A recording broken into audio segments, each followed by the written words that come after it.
Muy buenas noches. Acaban de cumplirse 6 meses del inicio de las hostilidades en Gaza.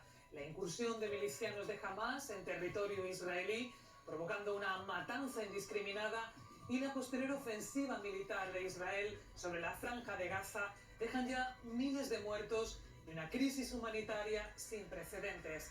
La comunidad internacional se ha mostrado impotente para frenar la violencia y evitar una posible extensión del conflicto.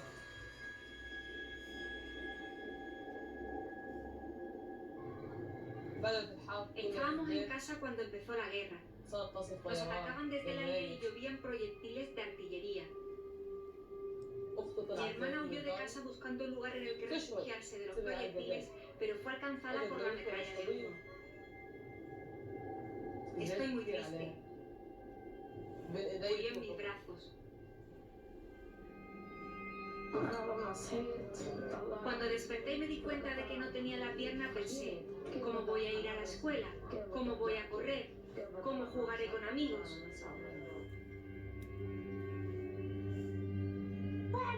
La guerra es muy dura. Mi familia sigue bajo los escombros. Solo pudieron extraer el cuerpo de uno de mis hermanos. No puedo comer ni dormir. Estoy traumatizada por la muerte de mis padres. Víctimas inocentes de una guerra que en 6 meses ha dejado un desolador balance entre los palestinos. Más de 33.000 muertos, 14.000 son niños y 1,5 millones de desplazados que intentan sobrevivir al hambre, además de a las bombas. Desde su inicio, el conflicto ha supuesto una vulneración continua del derecho internacional humanitario, las leyes que regulan las guerras.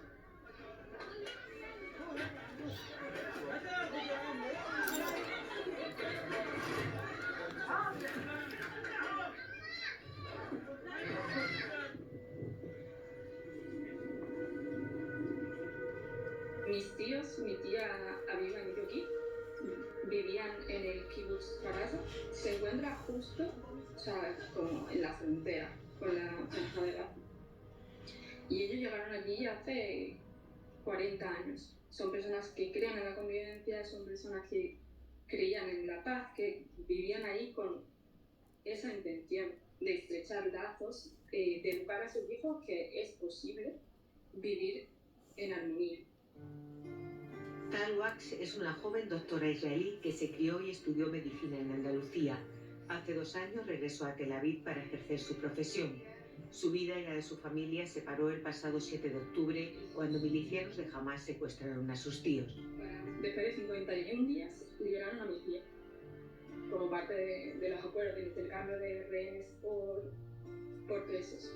Su tío es uno de los 132 rehenes que permanecen secuestrados. Una persona normal y corriente a la que sacan de su casa a punta de pistola y se la han llevado. We stand with Israel. La comunidad internacional condenó de forma unánime los violentos atentados perpetrados por Hamas el pasado 7 de octubre. Además de 250 israelíes secuestrados, el ataque sorpresa por aire y tierra dejó 1.200 muertos y más de 3.000 heridos. Una gran parte en localidades o kibbutz cercanos a la frontera de Gaza y en un festival de música electrónica donde fueron asesinados 250 jóvenes. Tanto Hamas como el resto de grupos de resistencia palestina que llevaron a cabo esas acciones sabían que la respuesta israelí iba a ser brutal. La cuestión es preguntarse por qué las resistencias palestinas van a buscar esa reacción. Y tiene que ver con la situación de estancamiento de todo lo que era la cuestión palestina, de cómo además Israel estaba consiguiendo normalizar sus relaciones con el resto del mundo árabe y el aislamiento que estaban viviendo el movimiento nacional palestino.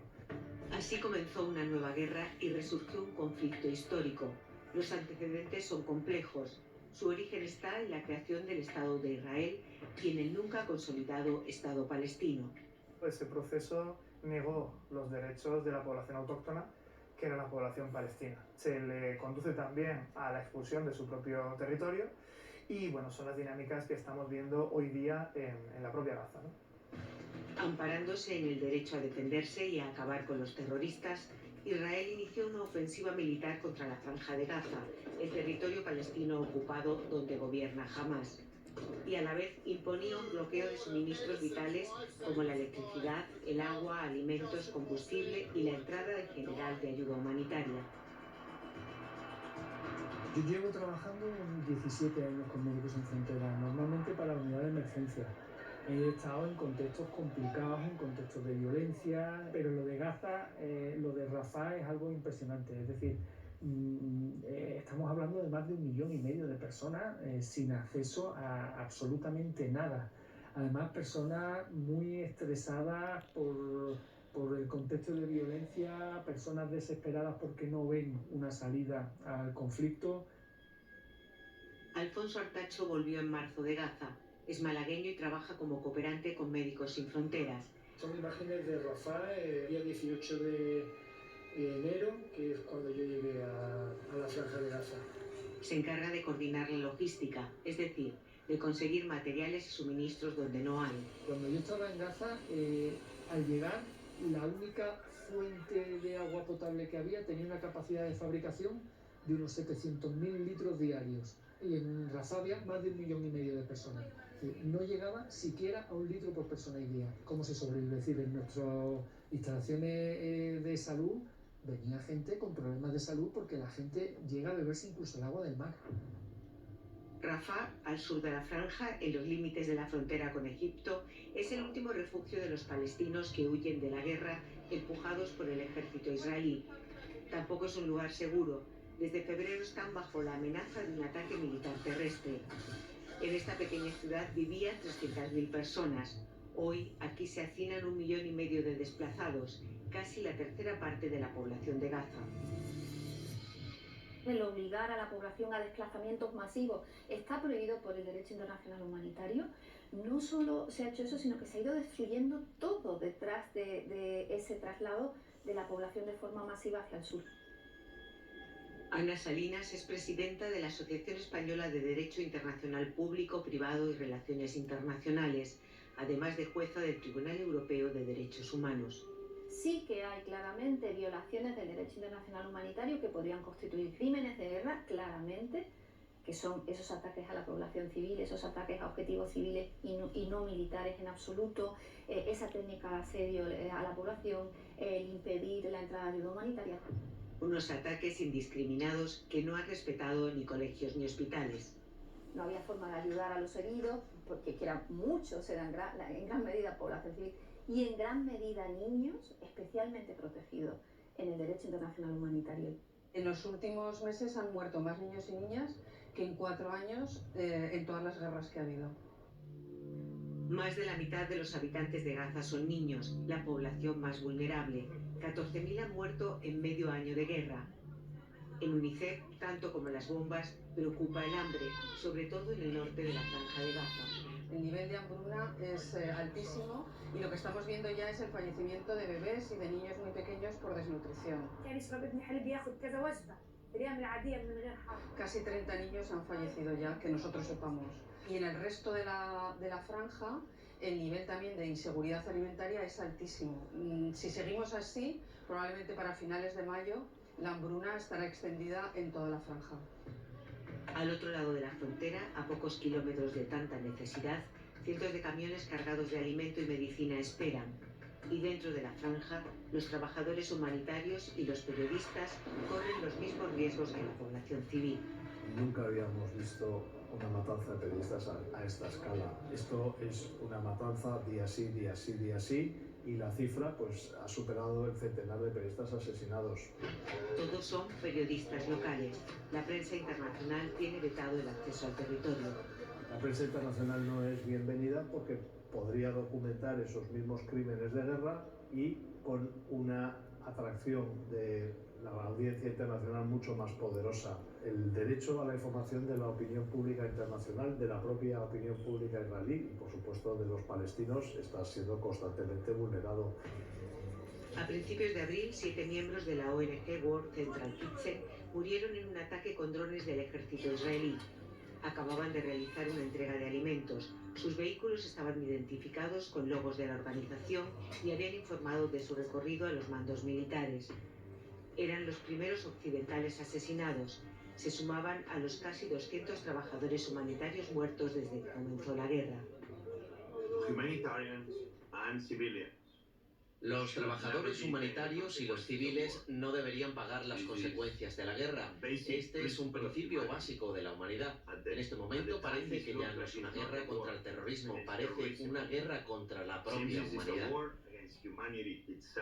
Hemos visto cómo el último ataque a un convoy donde había cooperantes internacionales ha tenido infinitamente más repercusión que infinidad de ataques exactamente iguales en los días precedentes. Políticamente ha obligado a reaccionar a gobiernos que hasta ahora, si no eran cómplices, eran muy contemplativos con lo que estaba pasando.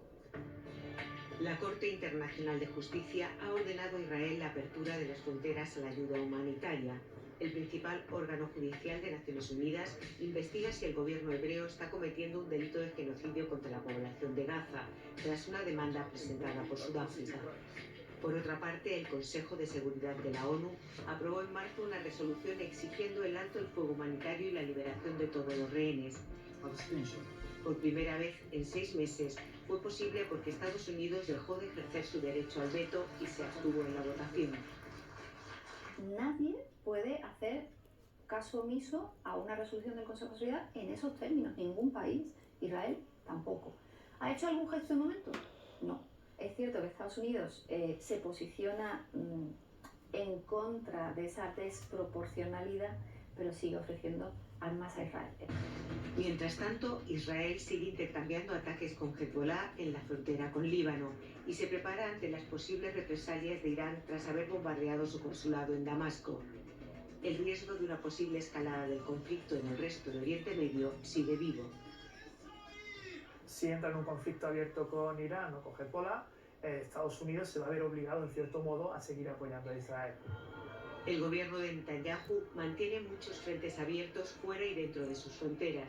Las manifestaciones que cuestionan su gestión del conflicto son cada vez más multitudinarias y se unen a las que cada sábado realizan los familiares de los secuestrados. Todos los sábados gritamos y exigimos al gobierno que los saque de ahí. Exigimos a la comunidad internacional que los ayude a sacarlos de ahí. No queremos esta guerra. Nosotros lo único que queremos es que vuelvan nuestros familiares. Todos los que vivimos aquí en Gaza, lo único que queremos es vivir en paz. Después de medio año, la paz no parece un horizonte cercano. Aunque cuando no caen bombas, las cometas de los niños volando sobre el cielo de Gaza sigan siendo un pequeño espejismo de normalidad y la reivindicación de muchas infancias perdidas.